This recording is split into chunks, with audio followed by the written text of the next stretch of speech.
Hello दोस्तों, कैसे हैं आप लोग। मेरा नाम है पंकज और आज मैं आपको वेलकम टू डीमन स्कूल इरुमा कुन इस एनिमे की स्टोरी बताने वाला हूँ। उससे पहले मैं एक बात बता दूँ कि इस एनिमे स्टोरी में मैंने कैरेक्टर्स के नाम बदल दिए हैं अपने हिसाब से स्टोरी बताने के लिए।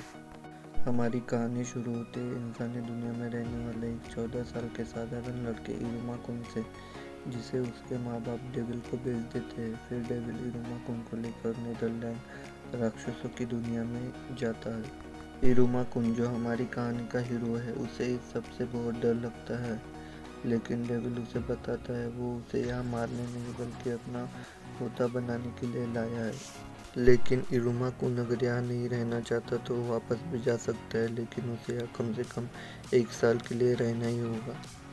डेविल इरुमा से कहता है मैं तुम्हें सारी सुख सुविधाएं दूंगा।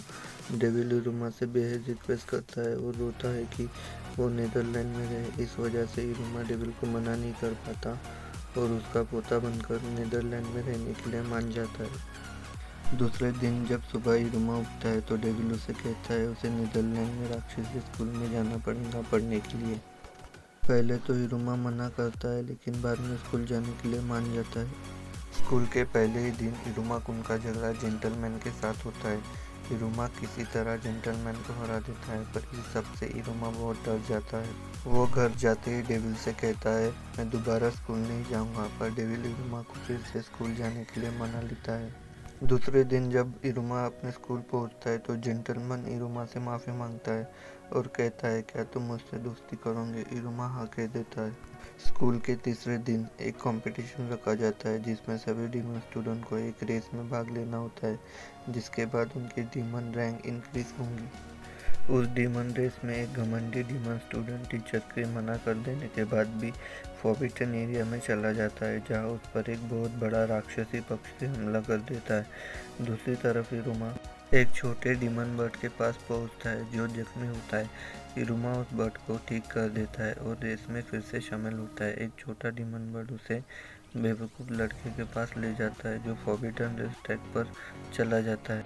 इरुमा उस बेवकूफ़ लड़के को बचा लेता है उस राक्षसी पक्षी से, मगर इस वजह से इरुमा सबसे आखिर पहुंचता है रेस में, जिस वजह से इरुमा की डीमन रैंक इंक्रीज नहीं होती।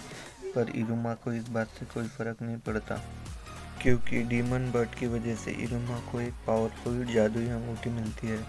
पर उस जादुई अंगूठी में एक अजीब जीव होता है जो सबकी जादुई पावर चूसना शुरू करता है। सब लोग बहुत डर जाते हैं। तभी वहाँ पर इरुमा के डीमन दादाजी आ जाते हैं, जो इरुमा की अंगूठी में बसे जीव को शांत कर देते हैं अपनी पावर देकर। रेस खत्म होने के बाद जब इरुमा घर पहुंचता है तो इरुमा के दादाजी इरुमा को जादुई अंगूठी कैसे इस्तेमाल करनी है ये सिखाते हैं, ताकि वो भी दूसरे डीमंस की तरह मैजिक कर सके। इसी तरह कई दिन बीत जाते हैं। फिर नया साल आता है।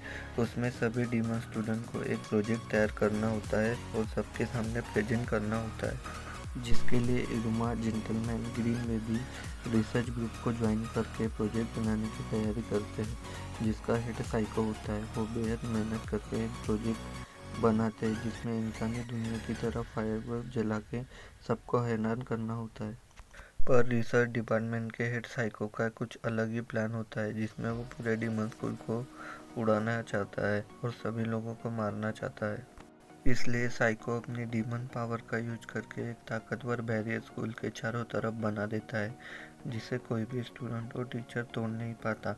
जिसके बाद सभी टीचर इस खोज में लग जाते हैं कि ये काम किसका है, जिसे ढूंढकर हम ये बैरियर खोल सकें। बैरियर देखकर इरुमा और जेंटलमैन ये समझ जाते हैं ये काम साइको का है, क्योंकि साइको ने उनके सामने एक बार इस पावर का इस्तेमाल किया था।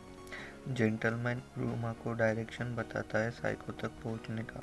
दूसरी तरफ हेड टीचर स्कूल रिकॉर्ड में ये ढूंढने लगते हैं कि बैरियर की एबिलिटी किसके पास है। तब उन्हें यह पता चलता है कि बैरियर की एबिलिटी रिसर्च डिपार्टमेंट के हेड साइको के पास है। वो सभी टीचर को आदेश देते हैं कि साइको को ढूंढकर मेरे सामने लाया जाए। इधर इरुमा साइको को ढूंढ लेता है और उसे समझाने की कोशिश करता है कि वो जो कर रहा है वो गलत है, उसे ऐसा नहीं करना चाहिए। इरुमा साइको की मशीन से पावर को निकाल देता है, जिससे मशीन बंद पड़ जाती है। साइको उसे रोकने की कोशिश करता है पर इरुमा नहीं मानता और अपनी अंगूठी से जादुई स्पेल पढ़ के बैरियर तोड़ने की कोशिश करता है और बैरियर पर इरुमा के स्पेल का कोई असर नहीं होता। तभी इरुमा को याद आता है कि उसके डीमन दादाजी ने उसे एक बहुत पावरफुल स्पेल बताया था। इरुमा उस स्पेल का इस्तेमाल करता है और जोर से कहता है पेंडोरम। ऐसा कहते ही वहाँ एक बहुत ही पावरफुल ब्लैक ड्रैगन आ जाता है जो बैरियर को तोड़ देता है, जिस वजह से साइको का प्लान फेल हो जाता है। इरुमा के डीमन दादाजी साइको को डीमन जेल भेज देते हैं क्योंकि इरुमा और उसके दोस्तों ने सभी लोगों की जान बचाई साइको से, इसलिए स्कूल की तरफ से उनकी रैंक इंक्रीज करके दी जाती है। इस तरह welcome to the demon school Iruma खून का पहला सीजन खत्म होता है। इसकी आगे की कहानी इसके दूसरे भाग में मिलेंगे आपको।